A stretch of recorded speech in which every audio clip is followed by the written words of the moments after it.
오늘 하나님 말씀은 누가복음 4장 1절부터 13절 말씀을 통하여서 나는 누구인가 라는 제목으로 은혜의 말씀을 나누고자 합니다. 20세기를 대표하는 철학자 중에 한 사람인 알베르 까미는 그의 책 시치프 신화에서 이렇게 말했습니다. 우리는 어느 길모퉁이에서든지 누구나 인생의 부조리를 맞닥뜨릴 수 있다. 대표적인 인생의 부조리라고 하면은 무엇이 있을까요? 불합리함, 고통, 불안, 허무, 그리고 피할 수 없는 죽음. 종교와 철학은 이러한 인생의 부조리들에 대해서 깊은 고민을 해왔습니다. 그러나 궁극적인 해답을 찾지 못했죠. 결국 현실을 있는 그대로 수용하자. 그리고 주어진 상황에서 최선을 다하자. 그리고 허무한 인생에 어떠한 의미를 부여하자. 그리고 고통에 너무 집착하지 말자. 현실의 부조리를 극복하기 위해서 사람들은 나름대로의 이 방법들을 고안해내며 살아갔던 것이죠. 그러나 성경이 인생을 바라보는 시각은 이와 다릅니다. 우리의 삶에는 고난과 역경이 있는데 인생의 이 불합리와 그 고통, 그 이면에 영적인 전투가 벌어지고 있다는 것입니다. 그리고 전투 속에서 등장하는 존재가 있는데 바로 마귀가 있는 것입니다. 오늘 본문에서는 예수님께서 광야에서 마귀에게 시험을 받으시는 장면이 나오는데요. 예수님께서 세례를 받으시고요. 성령이 충만함을 입으시고 메시아로서의 사역이 시작되었습니다. 그런데 그 시작과 동시에 마귀의 시험이 함께 시작되었던 것입니다.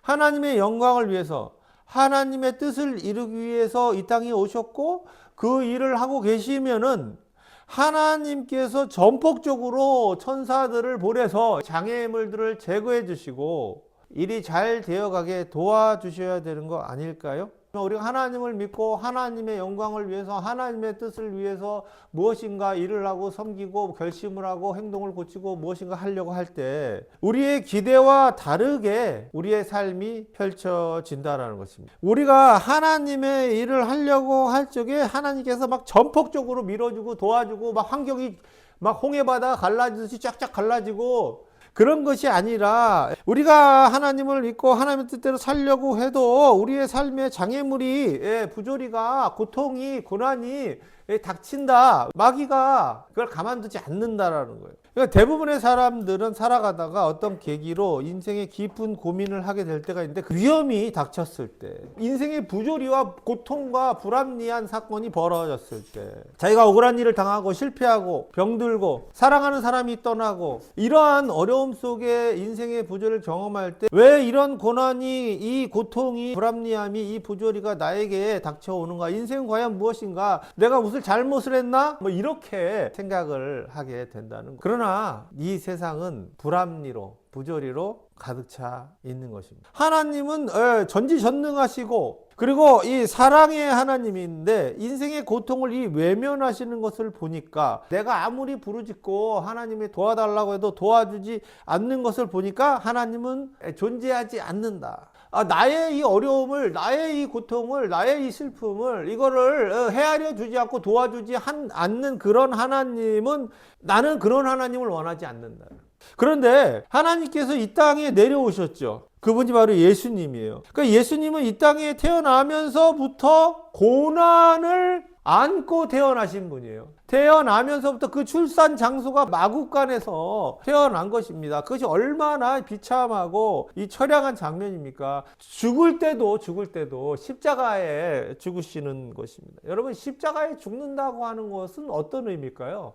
당시에 그 로마 사람들은 십자가형을 주지 않습니다. 왜냐하면 십자가형은 이 인간이 겪을 수 있는 가장 그 잔인한 고통을 안겨주는 거예요. 그 모욕감과 수치감을 주고요. 그리고 심지어는 죽고 나서도 그 이 시신을 수습하지 않고 새가 막 쪼아 먹을 때까지 다 썩어서 다 녹아내릴 때까지 그대로 두는 것입니다. 그러니까 예수님의 인생은 시작부터 끝까지 그리고 그 중간의 삶은 말할 것도 없죠. 그러니까 우리가 인생의 부조리와 고난과 고통을 보면서 하나님이 없다고 하기 이전에 우리는 고난당하시고 고통당하시고 인생의 모든 불합리와 부조리를 다 당하신 예수님을 우리가 볼 수 있어야 되는 거예요. 자, 그러면은 우리가 어떻게 이 고통을 역경을 이겨낼 수 있느냐는 거예요. 그 방법을 찾기 이전에 먼저 우리가 이 사탄의 존재에 대해서 좀 우리가 알아야 됩니다. 그 현대인들은 마귀, 뭐 사탄 이렇게 이야기하면은 영적인 그러한 존재라기보다는 교육을 못 받아서 아니면 뭐 어떤 안 좋은 환경에서 친구를 잘못 사귀어서 선생을 잘못 만나서 그런 식으로 이야기한다는 거예요. 그래서 환경을 개선하고 교육을 좀 잘 시키고 사회 환경이나 이런 것들을 이렇게 개선하면은 인간은 그렇게 악해지지 않는다. 그러나 여러분 역사 가운데서 제국주의 그리고 대규모 학살, 전쟁, 독재, 파시즘 커다란 이 인류의 이 아픔들 속에 그것들을 주도했던 사람들은 아주 고도로 교육받은 그 엘리트 집단들이 그러한 것들을 꾸미고 많은 사람들을 궁지로 고통으로 몰아갔던 것을 볼 수 있는 것입니다. 그러면은 세상의 부조리는 어디서 오느냐는 거예요. 1971년에 그 짐바르도라고 하는 심리학자가 한 가지 실험을 했습니다. 유명한 실험, 옥스퍼드 감옥이라는 실험인데 평범한 대학생들을 이렇게 불러보아요. 그래서 모집을 해서 한쪽 팀은 괴수 역할을 합니다. 한쪽 팀은 간수 역할을 해요. 그 역할극을 하는 거예요. 근데 처음에는 사이좋게 잘 지내는 거예요. 근데 차츰 시간이 지나면서 간수 역할을 하는 친구들이 점점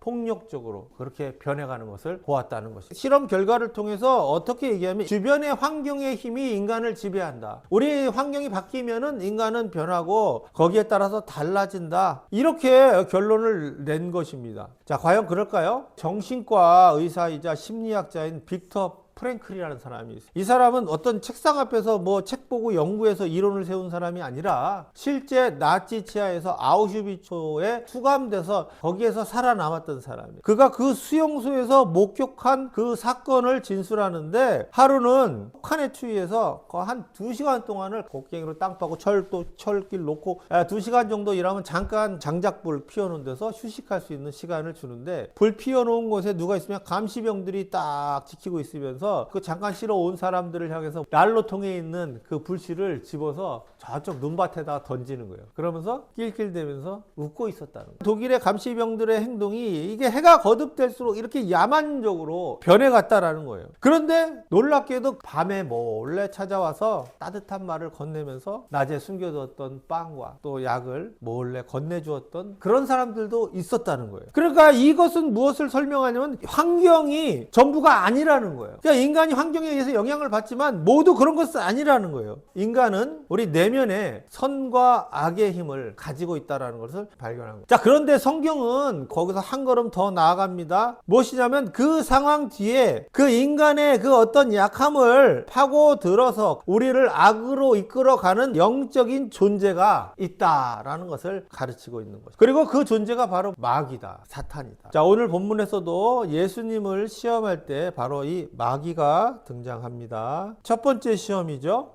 예수님께서 40일을 굶었습니다. 자, 하필이면은 먹는 것을 가지고 이때 유혹을 합니다. 자, 치명적인 약점을 파고드는 것입니다. 여리고 근처에 가면 이 시험산이라는 곳이 있는데 거기는 돌산이에요. 그래서 주위에 이 주먹만한 돌들이 여기저기 있는데 이게 색깔이 또 보면 돌이 브라운색이에요. 그러니까 이렇게 배고파서 정신이 혼미해서 이렇게 보면은 이게 빵으로 보이는 거예요. 무슨 바게트 빵이나 그러니까 마귀 와서 속삭이는 거예요. 자, 이제 금식도 끝났고 그러니까 이 돌을 빵으로 만들어 먹으세요. 하나님의 능력으로 그렇게 하실 수 있잖아요. 빵을 훔쳐 먹으라는 것이 아니에요. 죄를 짓는 게 아니에요. 그리고 예수님께서 그러한 능력이 있으셨어요. 공생애 동안 수많은 기적들을 베푸셨잖아요. 그러니까 그럴 능력이 있고요. 그리고 금식도 끝났고요. 배도 고프고요. 죄가 되는 것도 아니에요. 모든 조건이 완벽합니다. 그런데 예수님께서는 No, 안 돼. 왜 그랬을까요? 예수님께서는 정말 수많은 기적들을 베푸셨죠. 하지만 이 주목할 것은 뭐냐면 예수님께서 행하신 이 수많은 기적 중에 어느 하나도 자기 자신을 위해서 행한 것은 단 하나도 없었다는 거예요. 세상 사람들을 구원하기 위해서 그 기적과 표적을 행하셨지 자기의 필요를 채우기 위해서 그 힘과 능력을 사용하신 적이 한 번도 없었다는 것입니다. 자, 이제 두 번째 시험입니다. 자, 마귀가 온 세상의 영광을 보여줍니다. 말만 아니라 실제로 그 영광을 실감나게 쫙 보여주는 거예요. 이것을 줄 테니까 나한테 경배해라. 예수님이 십자가의 고난을 당하지 않고 거기서 어린 양처럼 어린 양으로 죽으시고 우리의 죄를 다 담당해 주셔야지 우리 죄가 도말되고 우리가 살아나고 용서받고 구원받는데 예수님이 그냥 그 십자가에 올라가지 않아요. 고난당하지 않고 죽지 않아요. 그리고 바로 영광에 이르시면은 예수님은 영광스럽게 되시겠지만 우리는 어떻게 되냐는 거예요. 사탄의 이 목적은 뭐냐면 단순히 예수님을 막 이렇게 괴롭히고 그런 것이 아니라 십자가 고난을 통해서 인류 대속 구원을 이루는 그 길을, 십자가의 길을 어떻게 해요? 가로막는 것입니다. 그러니까 그 고통의 십자가, 그 고난의 십자가 가지 말라는 거예요. 그렇게 유혹하는 것입니다. 그렇게 하면 우리는 어떻게 돼요? 구원받지 못하는 것이죠. 그러면 어떻게 돼요? 우리는 모두 사탄의 나라에서 사탄을 섬기며 마귀를 섬기며 그의 나라에서 그와 함께 살아야 되는 거예요. 그것이 마귀가 노리는 것입니다. 그러나 예수님은 십자가 없이 영광을 얻으려 하지 않으시고 십자가의 고난과 죽음을 통해서 영광을 얻으려 하셨던 것입니다.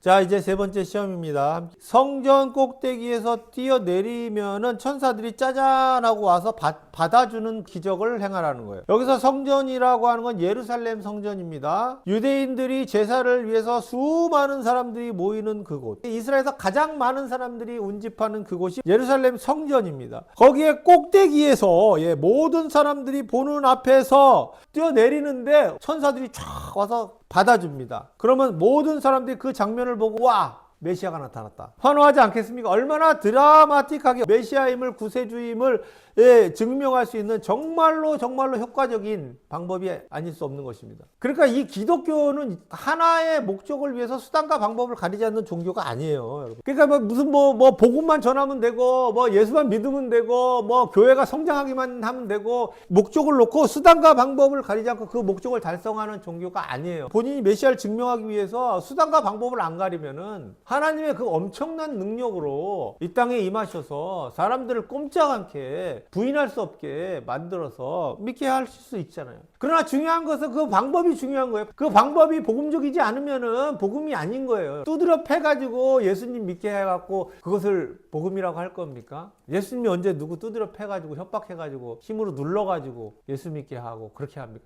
지금 이 기독교가 우리나라뿐만 아니죠. 미국도 그렇고 힘으로 힘으로 그거는 기독교가 아니에요. 예수님이 힘으로 했습니까? 십자가에 죽으시잖아요. 아니 그만큼 힘없는 모습이 어디 있어요? 그 방법으로, 그 희생의 방법으로 구원을 이루신 것입니다. 그게 기독교예요. 그것이 복음이에요. 그래서 주 너의 하나님을 시험하지 말라는 거예요. 하나님을 시험한다는 건 무엇입니까? 하나님의 능력이 내가 원하는 대로, 내가 원하는 시점에, 내가 원하는 타임 스케줄대로, 내 시간표대로, 내 방법대로, 내가 생각하고 내가 원하는 대로 하나님이 움직여야 되는 거예요. 그거 그렇게 안 움직이면은 그냥 하나님이야? 이렇게 하나님을 시험하는 것입니다. 하나님의 계획에 내가 그걸 따라가야지. 하나님의 방법에 내가 순응해야지. 어떻게 내가 생각하는 하나님과 목적이 똑같다고 방법을 내 맘대로 설정해 놓고 하나님 이거는 하나님의 영광을 위한 거잖아요. 그러니까 해주셔야죠. 이것은 하나님 그러면 안 해주시면 하나님이 잘못된 거고 이것이 하나님을 시험하는 것입니다. 마귀가 시험하는 것은 자신이 제시한 방법대로 하나님의 능력을 나타내라는 거예요. 그러나 결국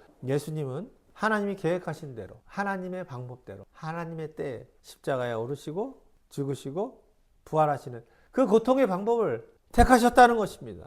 여러분 이 세 가지를 우리가 종합해 보면은 예수님을 향한 마귀의 시험에는 공통점이 있어요. 십자가를 통해서 십자가의 그 고통과 고난과 그 죽음을 통해서 우리 인생을 구원하는 그것을 막는 거예요. 그런데 예수님이 어떻게 대답하니까 나는 나를 위해서 이 땅에 온 것이 아니다. 인자가 온 것은 섬김을 받으려 함이 아니라 도리어 섬기려 하고 자기 목숨을 많은 사람의 대속물로 주려 함이라. 아멘. 이것이 예수님의 자기 선언이에요.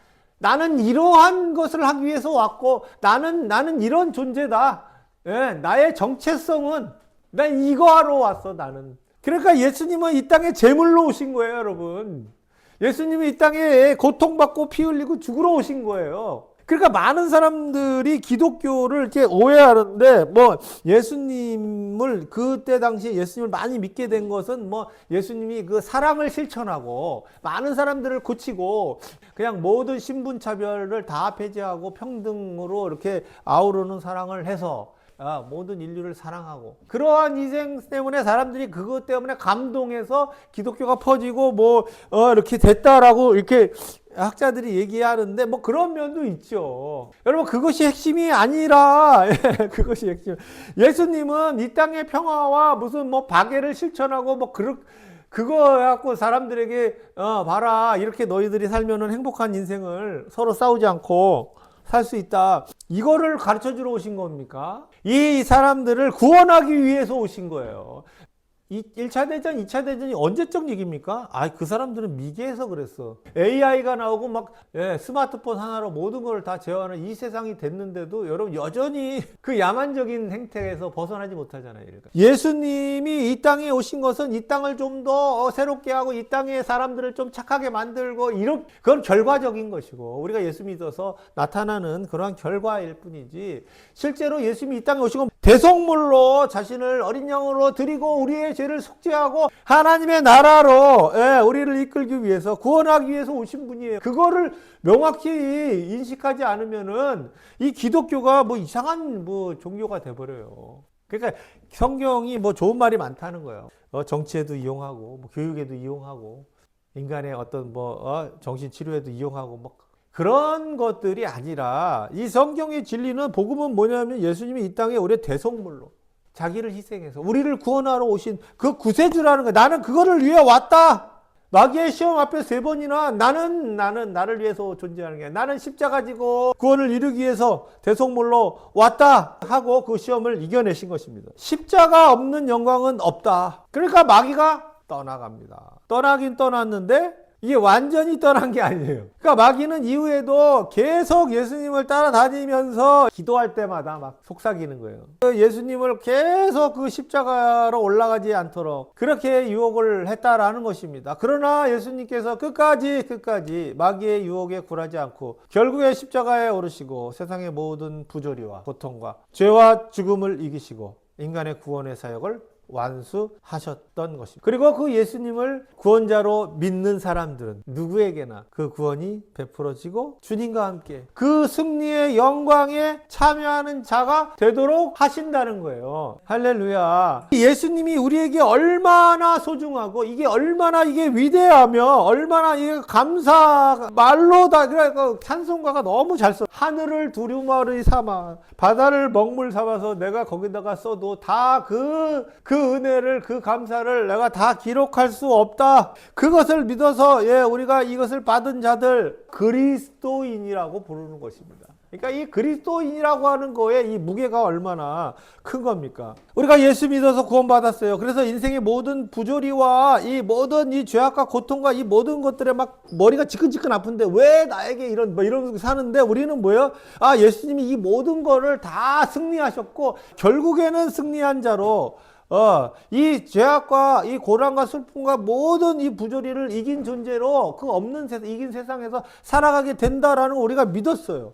그런데 뭐냐 하면은 문제는 그러니까 우리가 승리를 했는데 여전히 이 고통과 고난과 시련과 불안 속에서 살아간다라는 거예요. 이것이 왜 그러냐는 거예요. 이것이 아직 그 마지막 심판의 때가 아직 오지 않았다는 거예요. 그 마지막 심판의 때 예수님이 재림하셔서 올 때는 온 세상의 왕으로 모든 사람의 눈앞에서 거부할 수 없는 구세주의 모습으로 나타난다라는 거예요. 그때는 이제 선택의 시간이 아니에요. 심판의 시간이 되는 거죠. 그러니까 아직 그때가 이르지 않았기 때문에 아직 우리에게는 이미 승리했지만 아직 영적인 싸움을 살아가야 될 그러한 이 인생이 존재한다라는 것입니다. 그러니까 중요한 점은 뭐냐면 이 싸움은 우리가 어떤 싸움이다? 승리를 얻기 위한 싸움이 아니라는 거예요, 여러분. 승리를 이미 우리가 예수님이 십자가에서 죄와 부조리와 인생의 모든 고통을 다 이겨내셨어. 이제 다 종지부가 끝났어요. 그래서 그 나라에 가면 그런 거 없어요. 아픈 거 없어요, 여러분. 불합리하고 억울하고 슬프고 그런 거 없어요. 죽음도 없고. 다 이기셨단 말이에요. 그런데 우리는 여전히 여기서 이 죄와 이 부조리와 고통과 불합리와 싸우고 있는데 이 싸움은 우리가 그것을 승리를 얻기 위한 싸움이 아니라는 거예요. 그걸 아셔야 돼요. 예수님이 이미 승리를 해 놓으셨어요. 그러니까 그 승리를, 이루신 그 승리의 깃발을 우리가 붙잡는 거지. 예수님께서 싸워서 이기신, 마귀와 사망과 죄를, 인생의 모든 고통과 싸워서 이기신 그 승리를 우리가 믿음으로 붙잡는 그 싸움을 우리가 하는 것입니다. 그것을 신앙생활이라고 하는 거예요. 그래서 그걸 우리가 예수님을 어떤 롤모델, 스승, 그래서 그분이 하신 말들을 다 따라하고 실천하고 그러면은 하나님께서 우리를 좀 불쌍히 여겨서 천국에 보내주시고, 이런 것들은 그 이슬람이 그런 거예요, 여러분. 유대교가 그런 거예요, 여러분. 하나님의 말씀들을 잘 지키고 착한 일도 하고 이렇게 회개도 하고 예배도 잘 드리고 이렇게 종교 생활 잘 하면 하나님이 우리를 불쌍히 여겨 갖고 그래 그러면 좀 구원해 줄게 이런 거예요, 여러분. 근데 그게 말이 됩니까? 하나님이 그렇게 대충 그런 분이 아니에요. 그 나라에는요, 그렇게 해갖고 들어갈 수 있는 나라에 적당히 착하게 해갖고 들어갈 수 있는 나라가 아니에요. 완전히 깨끗한, 의인으로 들어가야 되는 거예요. 완전히 그리스도의 보혈로 씻겨지지 않으면 못 들어가요. 그러니까 예수님처럼 살아야지, 예수님 계명 지키며 미워하지 말고 용서하고 살아. 맞죠. 그런데 그것을 그냥 단순히 따라하는 게 기독교가 아니라는 거예요. 예수님 40일 금식했으니까 나도 40일 금식하고, 그것까지는 하시는 분들이 있더라고. 예수님 채찍에 맞았으니까 채찍에 맞을 거예요. 십자가 손에 못 박혔으니까 가서 손에 못 박을 거예요. 그건 좀 어렵나요? 그럼 그런 거는 좀 발라내고 선택적으로 골라서 할까요? 그런 것이 아니라는 거예요. 그런 것이 그리스도를 따르는 본질이 아니에요. 여러분, 제가 왜 이 얘기를 하면 지금도 그렇고 과거에 많은 사람들이 예수님 따라 하려고 했던 사람들 많아요. 그치? 재산 다 팔고 거지처럼 예수님처럼 그리고 심지어 자기가 십자가에 못 박아 신문에 난 사람도 있어요, 여러분. 그런 것이 예수님을 따르는 것이 아니라, 이게 뭐예요? 이 예수님이 세 가지 시험이 가르치는 지점을 보면은 뭐예요? 예수님은 자기 목숨을 많은 사람들의 대속물로 주고 그들을 구원하기 위해서 오셨던 거예요. 그러니까 그분은 어린 양이고 속죄 양이고 대속물이에요. 이것이 인간의 몸을 입고 오신 그리스도의 정체성이라는 거예요, 여러분. 예수를 믿는다고 하는 것은 단순히 예수님의 교훈을 따라하는 그런 것이 아니라 나의 정체성이 무엇이냐는 거예요. 내가 예수님을 믿었다면 나는 이미 이 죄악된 세상에 살지만 나는 이미 구원받은 자고, 천국 시민이고, 승리한 자다라는 거예요. 이 자기 인식이 우리 안에 딱 들어와야 돼요. 그게 믿음으로, 우리가 그리스도인이 되었다는 건 나는 승리자다, 구원받은 자다, 하나님의 백성이다, 세상의 구원을 위해서 섬기며 살아가는 그것이 나의 인생의 존재의 목적과 의미다, 가치다 라는 정체성이 확립이 되면은 용서도 되고 사랑도 되고 이런 거지. 내가 사랑해야지, 용서해야지, 그래가지고 하는 종교가 아니라는 거예요. 수양의 종교가 아니라는 거예요. 우리의 삶의 의미와 가치와 목적과 방향이 내가 누구냐에서 결정된다라는 거예요. 여러분, 결혼을 하면 어떻습니까? 이전과 다르게 나는 남편이 되고 나는 아내로서의 그런 정체성이 생기잖아요. 우리가 예수를 믿을 때 우리에게는 어떤 정체성이 생깁니까? 그리스도인이라고 하는 정체성이 생기는 거예요. 여러분, 우리말에 작심 삼일이라고 있죠?